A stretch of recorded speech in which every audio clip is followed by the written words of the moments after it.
Everything is good, right? Yeah. So, morning and welcome everybody to the fourth iteration of the Distributed Machine Learning workshop. To give a quick intro into the organization, my name is Mario Almeida. I work at Rain. I met Stefanos at Samsung AI, so we were doing distributed and embedded AI. Nowadays, the machine learning researcher at Brave. The Distributed Machine Learning workshop started in 2020, so 4 years. It came out of the frustration at the lack of and the scarcity of specialized machine learning systems conferences back then. On the second iteration, John Procroft joined us. He has an extensive contribution to the communications research, communication systems research, and he's also a professor at the University of Cambridge and a chair at the Alan Turing Institute. This year, we welcomed also Natalie, Alexei, which is here, by the way, if you want to meet him after the workshop, and Dimitrios as program chairs, due to their extensive contributions to the machine learning community. Natalie, in particular, is a research staff member at IBM Research. She leads the AI security and privacy solutions team. Alexei is an assistant professor at Georgia Tech, and Dimitrios is a research scientist at DeepMind. So we are all aware that machine learning is becoming increasingly popular. We've started seeing like a lot of workloads, new workloads appearing, each one of them with very different challenges. Here I provide 4 different examples. If you guys haven't seen it before, CivitAI, it's a community page with thousands of stable diffusion models, for example. Stable diffusion models are models that do text-to-image generation, and they are used by artists, architects, game developers, storytellers, whatnot. We've seen in the right side the Tesla self-driving cars. I think everybody is familiar with that, also with very different challenges in itself. Recently, on the bottom left, Google launched the voice assistant. So this is a large multimodal language model, which actually runs on Pixel 8, although it's a distilled version of the model. And finally, on the right side, of course, like ChatGPT, everybody knows, it's able to reply to prompts and do creative writing, and is nowadays broadly integrated with many, many products. So each one of these workloads has very, very different challenges. Not only these machine learning applications are becoming broader, but they're also becoming more ubiquitous. So machine learning nowadays are trained and run everywhere. From the left side, where you see things like small microcontrollers and smartphones, which are becoming better and better in machine learning. For example, the Gemini, the model that runs the Google voice assistants, is distilled from the main Gemini model and has between 1.8 to 3.25 billion parameters. Of course, these devices are now shipping with specialized neuroprocessing units, but they still present a very challenging scenario due to the small form factor, hardware restrictions, low memory, compute, and battery. With a bit more compute capability, we have things like Jetson, which has been integrated with drones, with robotics, and it provides high performance tensor cores for machine learning workloads. And it already provides quite a good compute power performance package for a reasonably small form factor. Then smart cars, which integrates high compute power to run machine learning vision tasks. The network edge, where we see developments by network providers in regards to mobile edge computing, network function virtualization, these kind of paradigms that are getting widely adopted and bring computation closer to the user where it is required. Finally, of course, there is the cloud, where the big cloud providers are increasing their GPU offerings. It is claimed that the AI-related semiconductors are bound to grow 5 times faster than those of non-AI applications. This year in particular, we saw a few computational breakthroughs. In this case, the new NVIDIA H100, which is claimed by NVIDIA to perform like 30 times faster in inference for large language models, and up to 4 times faster on training GPT-3 compared to the last generation, for example.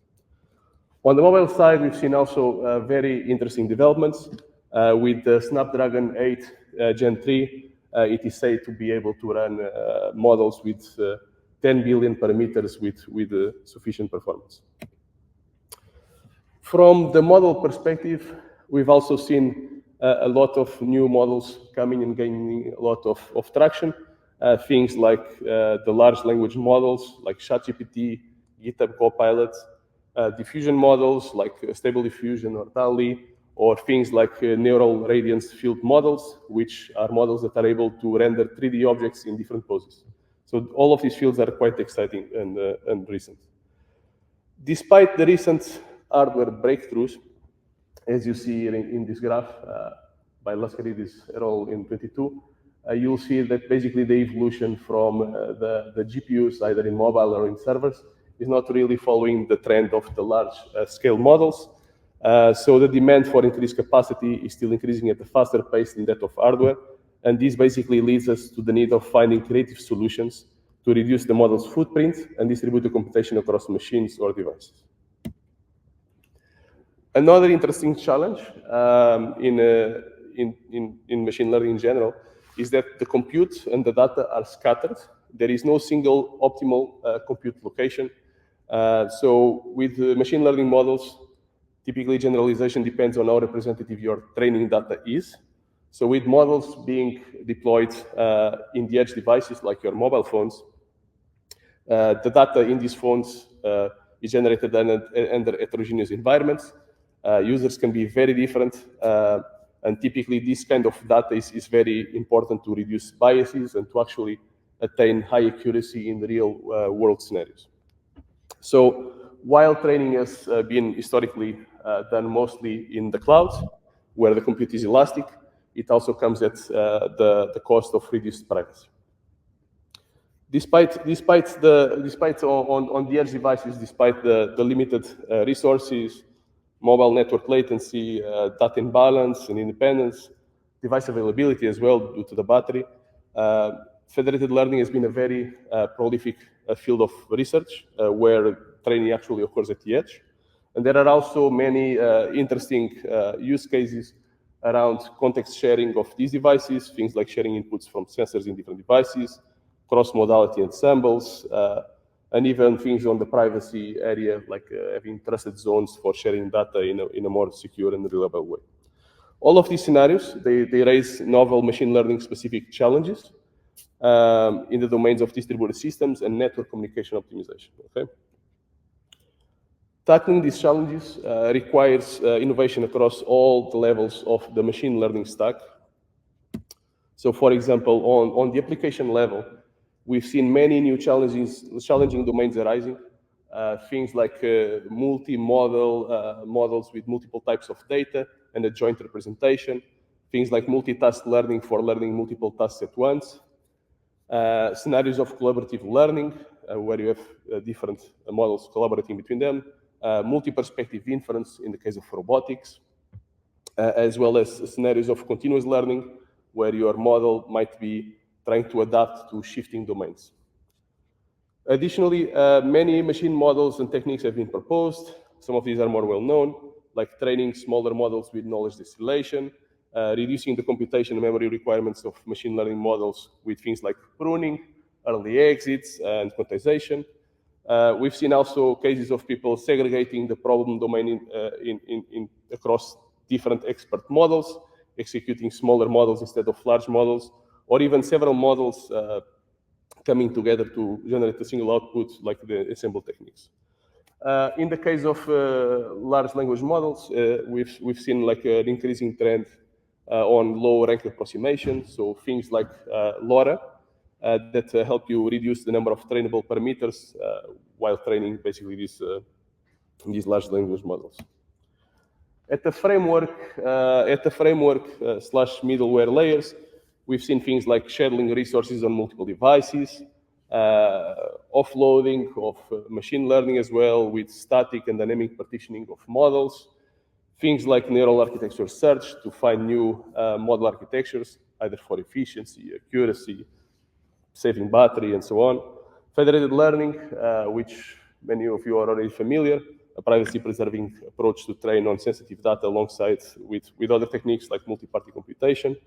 and the more traditional approaches like hyperparameter optimization, and even on the machine learning frameworks themselves, that they're trying to build more optimized kernels so that they execute more efficiently.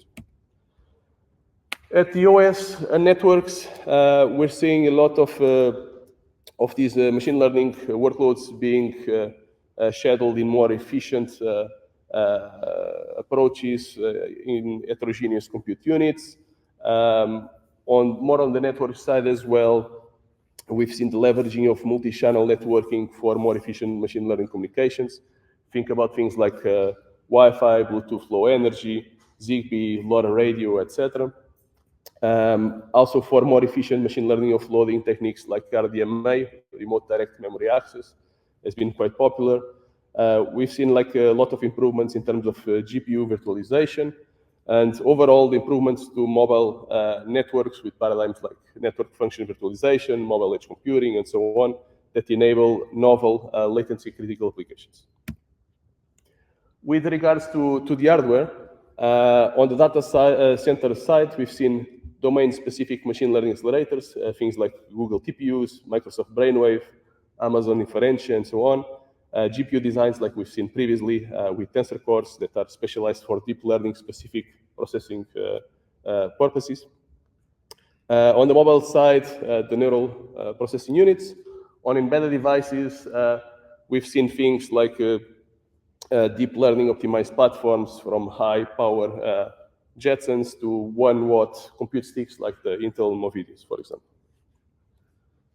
And also nowadays you have things like smart network interfaces as well that are more suited towards like people working in communications.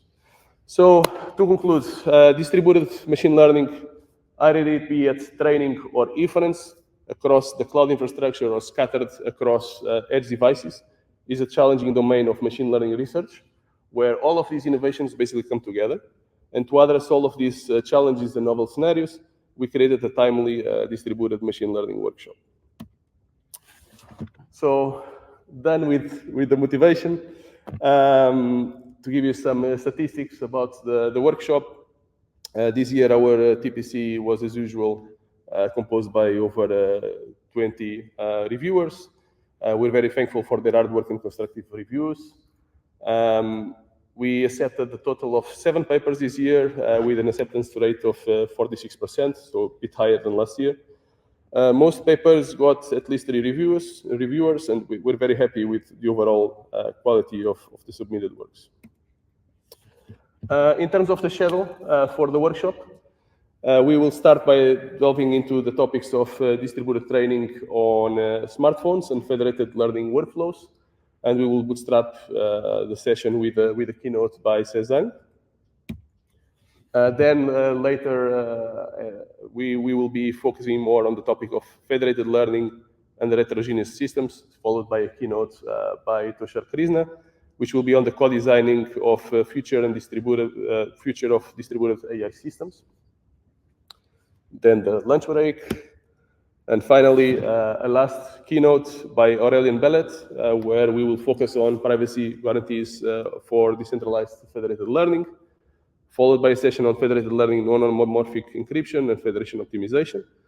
And finally, we will conclude the workshop with a strong panel session with contributions from Ada Gravilovska, Dan Alistarz, Cezanne, and Tushar Krishna.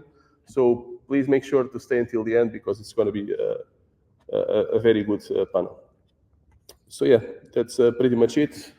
Welcome to the workshop. I'm very happy that you guys are here, and hopefully you enjoy the content. Thanks.